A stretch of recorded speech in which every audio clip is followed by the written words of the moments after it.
before the Sandy Hook shooting, I talked about gun confiscation because I said they're going to use the marijuana laws to confiscate guns because it's illegal to be a marijuana user and have guns.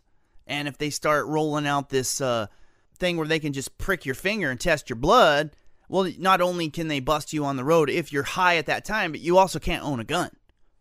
So little by little, the wagons are circling to take guns. And I'm not even going to get into it on this show what the purpose of that is because I think my listeners are sophisticated enough to figure that out. But what's happening is now they're getting rid of breathalyzers. They're going straight up to these diabetes type tests. Now, here's what I'm going to say about this. Do you realize what can be done with your blood? They're essentially confiscating your DNA code. I don't know that there would be a more blatant form of invasion. Now imagine, go back in time a little bit, go back a couple hundred years where a government passed a law back in, let's say the 1850s. Government passes, let's say 1850s, 1860s, right at the, we're starting into the Gilded Age. By the way, we're going to start taking your blood. People would freak out. Freak out. What? Well, that's what's happening now. It's no different. You're a human being. And they're coming in and they'll take your DNA code whenever they want. They can pull you over, take your blood right on the spot. And I read you articles that cops are doing it. They're not taking you to the hospital. Some states are, but they don't have to. And more they won't. They'll just take your blood. We're now getting to the point. There's no privacy at all. I mean, forget drones. Drones are a distraction. They got these cameras now that can stay up for years that are charged by solar power, and they just like 100 or 1,000 times more precise than a telescope. Like, this is what we're going to. This is what the New World Order really is. And the realities of it are so vast, are so heavy. People don't want to look at it. Thank God that there are some people out there, think Jaw, Allah, whatever you're into, that there's the Great Spirit, that there's people out there that are into it and want to know. But the fact is, we're going to get pulled over for no reason and get our blood drawn right on the spot.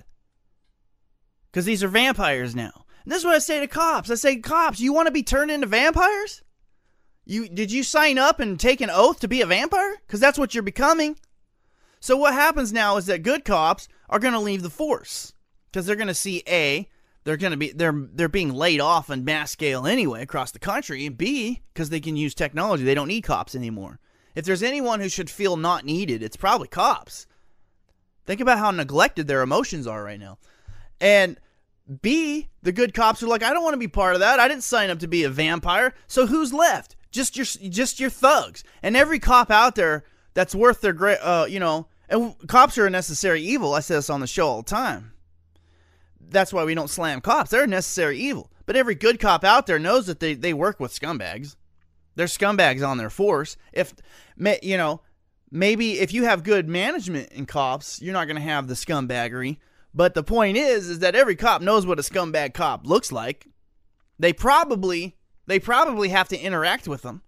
And that's who's going to be left. Because cops don't want to be vampires. Good cops, they want to be cops.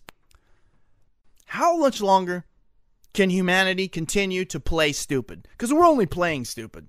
You people are smart out there. Just because the TV tells you you're cool if you're stupid, here's another show about a fat, ugly guy who has a beautiful wife. As long as he's stupid and plays Xbox and watches sports, he'll have this beautiful wife because she's stupid too. And everybody's buying into the same stupidity. How much longer can humanity go on this way? My guess is not very much longer, and I'm going to tell you kids again. I give up on the adults. I'm telling you kids again. Find your own path. Sit back, chill, wait. Things are going to change. You're going to step in, and you're going to take the reins. Don't be like these idiots. People are getting crazier and crazier. They're seeing more and more who the problem is. Just like Mr. Brzezinski said they would. The author of The Grand Chessboard. Look it up. He's also National Security Advisor under both Obama and Jimmy Carter. And you look at what he says. They'll kill you a million at a time. No problem. We don't care. They don't care. They make their money off war. They'll kill you. So they know you're not as stupid as your parents and your grandparents. So choose wisely, kids. Choose wisely. Stay out of the, let me just give you a little hint. Stay out of the industries that have a high propensity of suicide, which unfortunately means farming. And of course, farming, we need those people. I want to talk real fast about this Super Bowl commercial about the farmers. It's a disgusting commercial. Farming, what they don't mention is God made farmers to what? Kill themselves off at one of the highest rates of all professions? And if there's a God, that means those farmers are going to hell, right? Kids, I'm just using this as an example. Adults are stupid. They're playing stupid. They're being told to play stupid by the media and by politicians because the media and politicians are robbing them blind, turning them into slaves. Kids, see past it. Look past it. Find your own solutions, and more than anything, be creative. Oh, you poor little things. Oh, how terrible. Here, I'll save you. Okay, this is the gun offender registry. This was from crim.com, where now there is a scumbag politician, and I say scumbag because he's using the whole, protect the cops. This is all about protecting the cops. Just like President Obama says, it's all about the teachers. We got to protect the teachers. It's all about the children.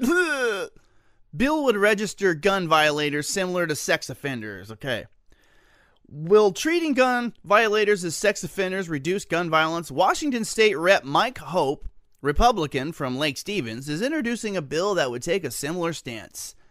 The bill would require felony gun violators to register into a statewide database twice per year and allow police to perform random house checks. Now, here's what I'm going to say about this, okay? Number one, if you're involved in a gun crime, the cops already know who you are, know everything about you. So this is nothing but a reason to violate people. Number two, do you not realize how easy it is to be involved in a, quote, gun crime? Pretty much, if you have a gun, if you're in the area of a gun, whether you ever pulled it out or got violent with it or not, ever, which statistically, if you legally own that gun, statistically, you have a much better chance of imploding from the inside out than you do committing a gun crime. But that's irrelevant to this Republican politician from Washington with a shaved head who thinks, don't even get me started. Nothing wrong with shaved head people, but careful who you trust is all I'm going to say. Okay, this is just classic stupid, okay? This is where politicians try to pull your heartstrings and say, we got to protect the cops, we got to protect the people. Really what this purpose of this is to make people who own guns feel like chomos. That's what this is. We want to make you feel like a chomo. If you're involved in any kind of crime ever, and there's a gun involved, now you are a chomo. Because people, if you're involved in a gun crime, they already have you in a database. This is just an excuse for them to come harass you and look for money. Because guess what? The police work like a business too, and they need that revenue. Because if they don't get it, you get laid up. They get laid off. The police get laid off. So this is just yet another excuse to come chase people around and to make people who own guns feel like creeps. Because you're not part of the trendy society that we've established, that your masters have established for you. Let's move on. You're not worth the money I'm paying you. If a cop can't break the law, what the hell use is he? Okay, more invasive news. This should actually be called, instead of New World Order, we should call this the invasive section of the news. Okay. High school to collect students' hair for mandatory drug testing. Kansas City KC Mo, a Kansas City high school, will begin collecting hair from students to conduct mandatory drug tests. KSHB-TV reports that Rockhurst High School will start random drug testing during the 2013-14 school year.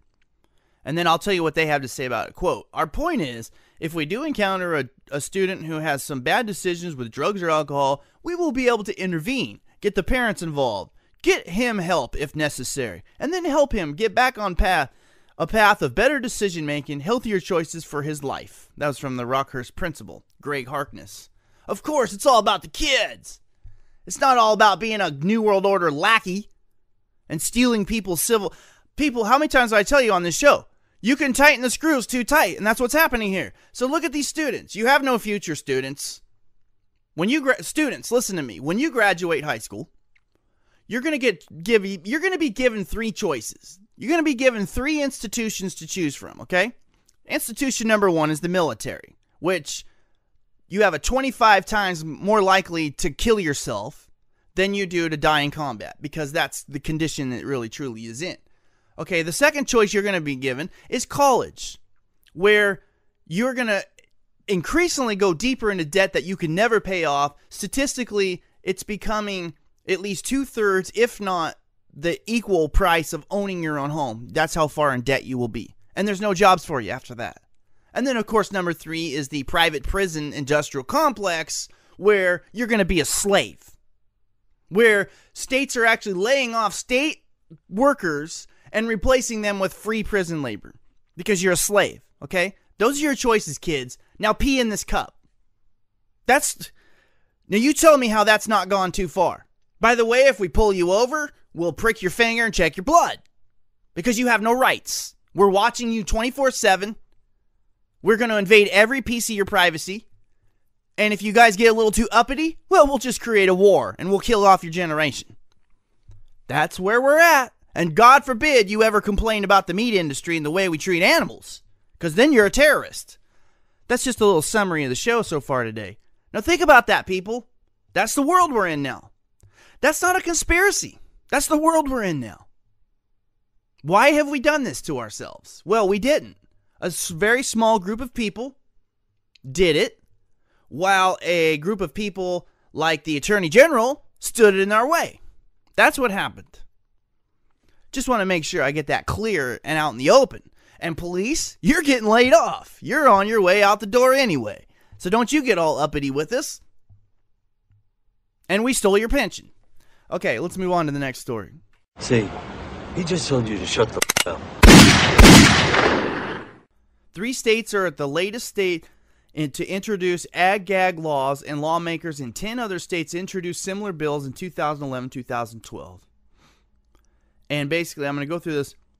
It talks about how do you keep consumers in the dark about the horrors of factory farms by making it a quote act of terrorism for anyone to investigate animal cruelty, food safety, or environmental violations on the corporate-controlled farms that produce the bulk of our meat, eggs, and dairy products. Okay, I'm going to stop there. I'm going to let you look this up yourself. Now think about this for a second. People, if these laws, this is the last stage of tyranny before it gets just blatantly violent. I'm talking about from the tyranny side of things. I'm not talking about from the people side of things.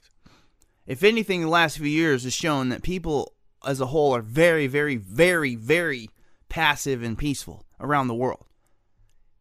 If you step back out of your own biased sphere of influence and desire and look at the world and the Occupy Wall Street, the protests around the world, the masses of the world are very passive and really just pretty peaceful.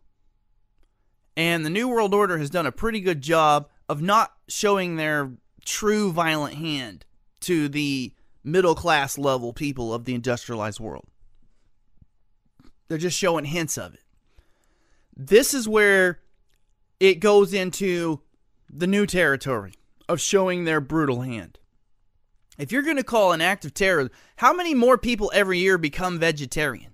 You understand that by having more vegetarians every year in the world, you have less people buying into a whole bunch of nonsense about the world we live in. Eating meat really is the umbilical cord that you have connected to the New World Order. It really truly is. When you eat meat, you are bought into the system. And no, I personally am not going to be a hypocrite here. I'm only saying it for what it is. I'm not saying it, you make your own choices. But the problem is, the more vegetarians you have, which is the trend, I've been telling you for a couple years now, is going to be the trend of the future because of the price of meat, because nothing represents inequality more than eating beef. And you look at the amount of money, land, pollution it creates to raise beef, and how few people of the world get to eat it.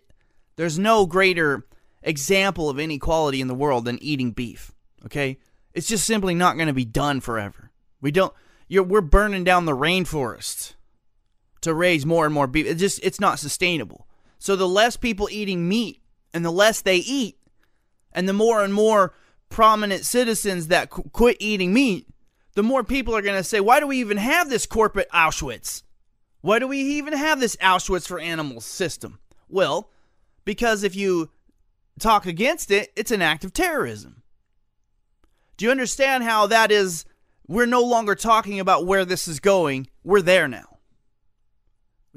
When a government official can just label you a terrorist for doing nothing terrorist related, that's tyranny. And that's where tyranny's in your face, not just something they show on RT with that really gorgeous reporter, Abby Martin. No, this is where it's right in your face. That's all the time we have on the Mark David Show. Tune in next week. Don't forget, at Mark David Show on Twitter, like the Mark David Show on Facebook, and the truth is a conspiracy. Puppet Government here on the Mark David Show. Puppet Government is a local artist here. Local think/gangster rap artist. So here's some Puppet Government riding. We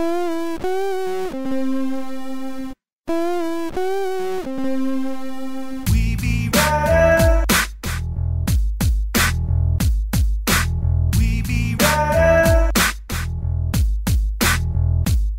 Out in the street, where the cops bring heat and the rich don't eat. Poverty is discreet, cause they can't look free. Keep the banks big, keep the mules down so they dig. Fuel that fire, stroked by desire. Spores from a corporate military empire. Keeps me hustling, dealing, flowing. Hail to the push mafia, keep me going. We be riding. We be riding. I'm not ashamed, I got a mind for the game.